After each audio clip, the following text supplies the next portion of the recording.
भागवत पुराण के अनुसार ये है माता तुलसी का संपूर्ण कथा। एक बार शिव ने अपने तेज को समुद्र में फेंक दिया था। उससे एक महातेजस्वी बालक ने जन्म लिया। यह बालक आगे चलकर जालंधर के नाम से पराक्रमी दैत्य राजा बना। इसकी राजधानी का नाम जालंधर नगरी था। दैत्यराज कालनेमी की कन्या वृंदा का विवाह जालंधर से हुआ। जालंधर महाराक्षस था। अपनी सत्ता में मदचूर उसने माता लक्ष्मी को पाने की कामना से युद्ध किया, परंतु समुद्र से ही उत्पन्न होने के कारण माता लक्ष्मी ने उसे अपने भाई के रूप में स्वीकार किया। वहां से पराजित होकर वह देवी पार्वती को पाने की लालसा से कैलाश पर्वत पर गया।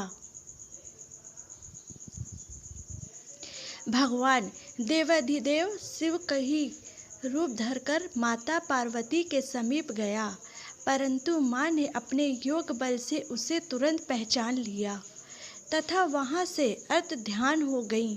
देवी पार्वती ने क्रुद्ध होकर सारा वृत्तांत भगवान विष्णु को सुनाया। जालंधर की पत्नी वृंदा अत्यंत पतिव्रता स्त्री थी। उसी के प्रतिव्रत धर्म की शक्ति से जालंधर ने न तो मारा जाता था और न ही पराजित होता था। इसलिए जालंधर का नाश करने के लिए वृंदा के पतिव्रत धर्म को भंग करना बहुत जरूरी था। इसी कारण भगवान विष्णु ऋषि का वेश धारण कर वन में जा पहुँचे, जहाँ वृंदा अकेली भ्रमण कर रही थी। भगवान के साथ दो मायावी राक्षस भी थे, जिन्हें देखकर वृंदा भयभीत हो गई। ऋषि ने वृंदा के सामने पल में दोनों को भस्म कर दिया। उनकी शक्ति देखकर वृंदा ने कैलाश पर्वत पर महादेव के साथ युद्ध कर रहे अपने पति जालंधर के बारे में पूछा।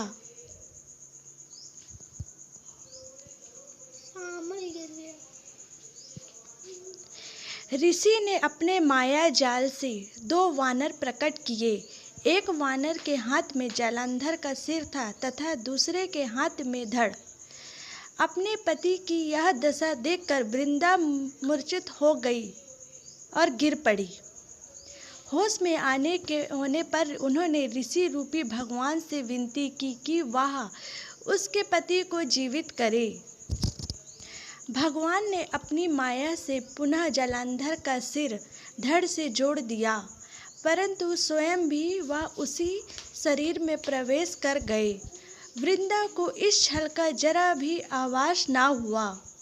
जालंधर बने भगवान के साथ वृंदा पतिव्रता का व्यवहार करने लगी, जिससे उसका सात्विक भंग हो गया। ऐसा होते ही वृंदा का पति जालंधर युद्ध में हार गया।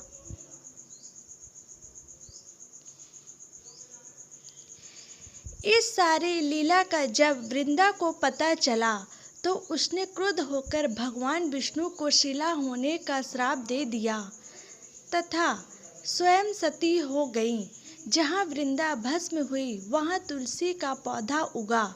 भगवान विष्णु ने वृंदा से कहा, हे वृंदा, तुम अपने सात्वित्व के कारण मुझे लक्ष्मी से भी अधिक प्रिय हो गई हो। अब तुम तुलसी के रूप में सदा मेरे साथ रहोगी। जो मनुष्य भी मेरे शालिग्राम रूप के साथ तुलसी का विवाह करेगा, उसे इस लोक और परलोक में विपुल यश प्राप्त होगा। जिस घर में तुलसी होती है वहाँ यम के दूत भी असमय नहीं जा सकते। गंगा व नर्मदा के जल में स्नान तथा तुलसी का पूजन बराबर माना जाता है। चाहे मनुष्य कितना भी पापी क्यों ना हो, मृत्यु के समय जिसके प्राण मंजली रहित तुलसी और गंगा जल मुख में रख कर निगल जाते हैं, वह पापों से मुक्त होकर बैकुंठ धाम को प्राप्त होता है। जो मनुष्य तुलसी व आंवलों की छाया में अपने पितरों का श्राद्ध करता है, उसके पितर मोक्ष को प्राप्त हो जाते हैं। उसी दैत्य जालंधर की यह भूमि जालंधर के नाम से विख्यात है। सती वृंदा का मंदिर मोहल्ला कोट किशनचंद में स्थित है। कहते हैं इस स्थान पर एक प्राचीन गुफा थी जो सीधी हरिद्वार तक जाती थी। सच्चे मन से 40 दिन तक सती वृंदा देवी के मंदिर में पूजा करने से सभी मनोरथ पूर्ण होती है।